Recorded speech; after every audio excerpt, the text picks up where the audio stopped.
Hello po, good morning po mga kahagis at isang magandang umaga po sa inyong lahat. Kahagis TV po. And for today's episode po natin, nandito po tayo sa Snoopy na tinatawag po nila. Snoopy, hinahanap po nga ako si Snoopy eh. Ewan ko tama ko sinabi ko. Ito Snoopy o Snoopy Island. Ewan ko ba ito tinawag yung Snoopy Island to. Pero ito yung kahit search sa Google yata, ito ata yung lalabas na pangalan, Snoopy. So good morning po, nandito po tayo. Ito po yung morning time sa Snoopy Island po, Snoopy Beach. At gagala ho natin at marami ho dito marami ho nagka-camping. Ito po yan, dito kakamping po kami. Ito po yung aming camping tent.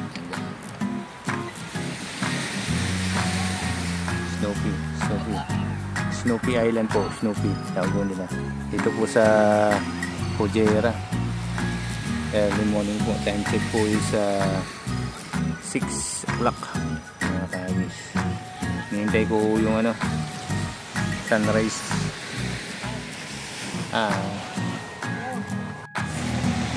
So good morning po. Ito po, dito po tayo nakaparking along the highway. Yan, kaya kasama ko natin andun. Yun. Ito po is nasa bundok po tayo, bundok. Nasa bundok po tayo. Ayan, ito yung bundok dito. Walang kapuno-puno ang bundok dito. Yan yung is puro bato. Yung bundok dito, dami yung puno.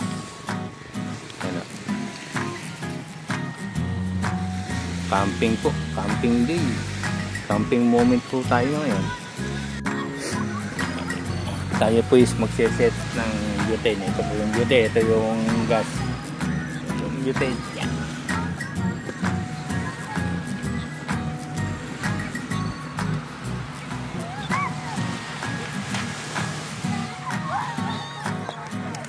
Butane, ito yung mga reading instruction.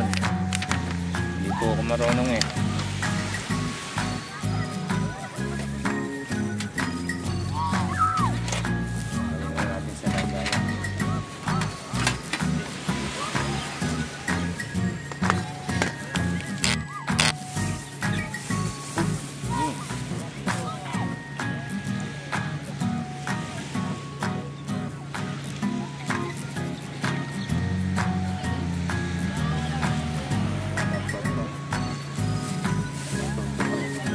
May adapter na nabibili pag ako'y bumili nito kasi mga adapter saka limit na naman yung tangkit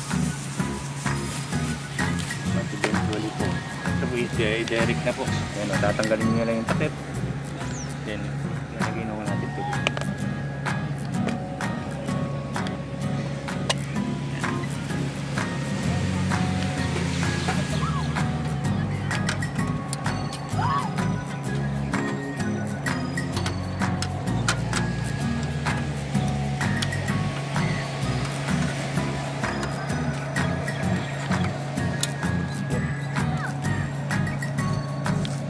Yan.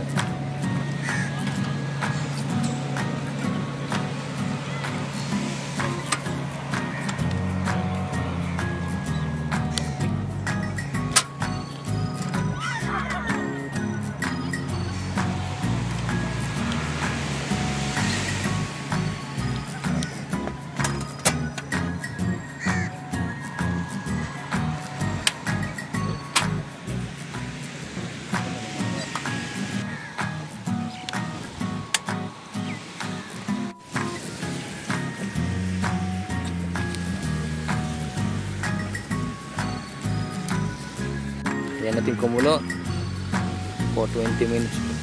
Yan po. Pagsasalang po ng siomai na ginagawa ko, nilagay ko sa plastic, then tsaka ko natin nalagay sa may tubig. So, binutas-butasan ko yung plastic, dinayaan ang ating kumulo. Papusokin ko siya ng tubig pero hindi siya malalagas. Yun ang sikreto dyan. So, tinaw natin. Mga 20 minutes o 15 minutes, luto na yan. Yan, ganda ng sikat ng araw. Ganda ng sikat ng araw. O, pinaliligo.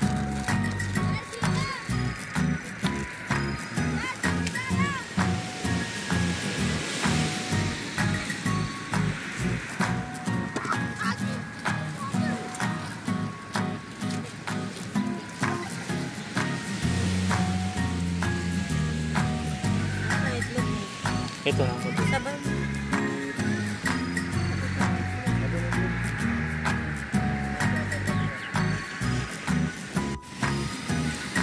Mga ano yan, mga batang lokal, mga lokal ho, mga Arabico yan. Ano, ito yung Snoopy. Snoopy. Yan po, Snoopy po, mga kagis. Ang ganda, no? Ang ganda ng bundok, parang shark fin.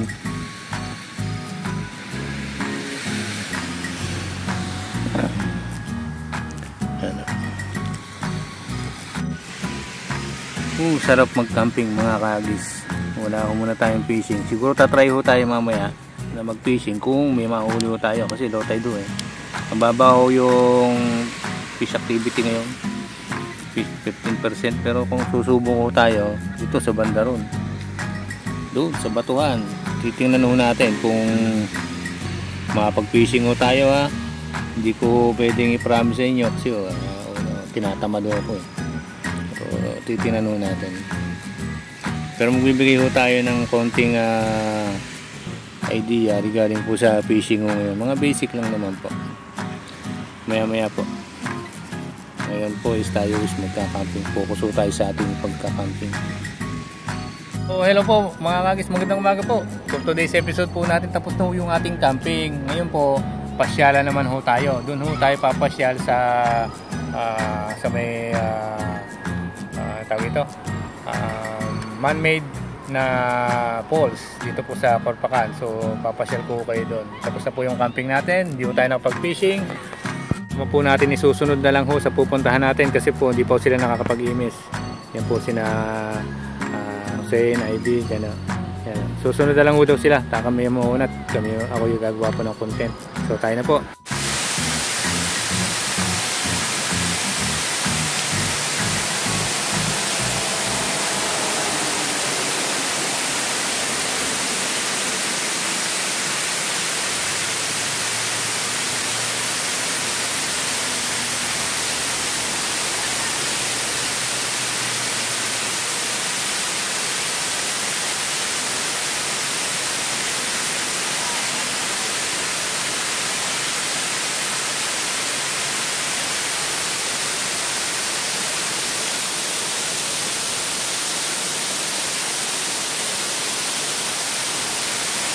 Hello guys, good morning po, Kagis TV po.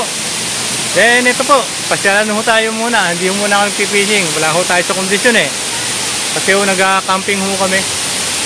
Ngayon ho pasyal naman oh. Papasyal ko na lang ho kayo muna dito sa Corpacan. At nandito ho tayo sa Corpacan Falls.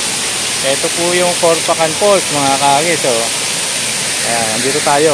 Ito yung man-made na falls dito sa Corpacan. Ganda yan. Dinadayo to. Tourist spot po. Dito po sa UAE. Corpacan Falls.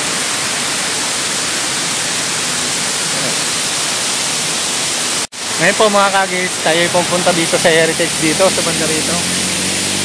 Bali po napuntahan mo natin to nung araw. So dahil nandito rin lang ho tayo. So ito yung isa sa mga magagandang lugar o establishment dito sa Corpacan. Itong theater na to. Theater ho to eh. Corpacan. O, kala nyo yung... So mga kagis, ito naman po yung Yung gustong-gusto ko sa lugar na to, ng Corpaca na to, ito po yung cornets. Ito po yung cornets. Meron hong takbuhan, meron pong pasyalan, kumpleto ho. Ito yung bike lane, ito yung sa mga nagja-jogging, itong area to. At ang maganda ho rito, kung gusto niyo pumunta dun sa island na yon, yun yung bundok na yon, Shark Island ang tawag ko doon. Ang inyong magandang gawin, ang basic ko na ano doon, ang sakayan pala, way of transport, eto po. Diyan ho, yan. Diyan ho kayo sasakay. Ang pagkakalang ko 10 ang isa, dadalhin nila kayo doon sa anong yan. Yan. Yung Shark Island na yan. Iikot lang ho kayo nun, ibababa kayo. At yun, makakapasyal na kayo. Kaya ito yung gusto ko rito eh. Dito. Yan, maganda yan. At ang maganda ho rito, pag kayo na CCR or something na ano, meron ho ditong palikuran. Yan o. Toilet for men. Dito po. Yan o, ganda ho dito. Beach na may toilet. Babago muna natin dito. Ang sarap sa pakiramdam ho. Pag nakapag-CR na kayo. Then yan. Pasal ho ulit. Yan o, dito tayo. So, dito lang ho tayo pwedeng pumunta. At wala ho tayong adventure ho ngayon mga kaagis. Sa susunod na lang po. Hanggang ngayon, dami nag-jet ski. Nag-jet ski sa malayo. Ayun dahil nag-jet ski oh.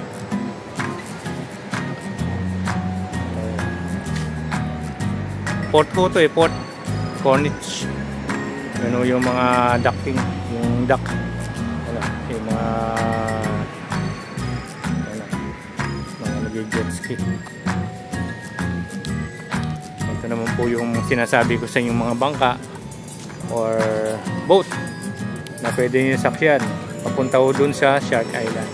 Mura lang naman ho yan. Makikita nyo kay ganda ho dun, napakalinaw ng tubig, ang dami hong isda sa ilalim ng dagat, sarap pumulihin. So, kaso talaga hong pag sinabi ho ditong bawal lang ganon, bawal lang fishing, bawal sumunod. So ito po.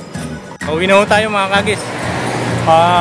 Next adventure ho natin, next episode po natin, adventure na ho tayo. For now, pasensya na ho tayo, wala tayong adventure. So tumatama ho kasi. So maraming salamat Kagis TV po. Kindly subscribe po ang channel ho natin, pakisubaybay po, pakipalo po yung Kagis TV palagi po. Maraming po salamat sa mga ating followers. Kagis TV po, click the button bell, subscribe and comment po. Kagis TV po, paalam, bye bye.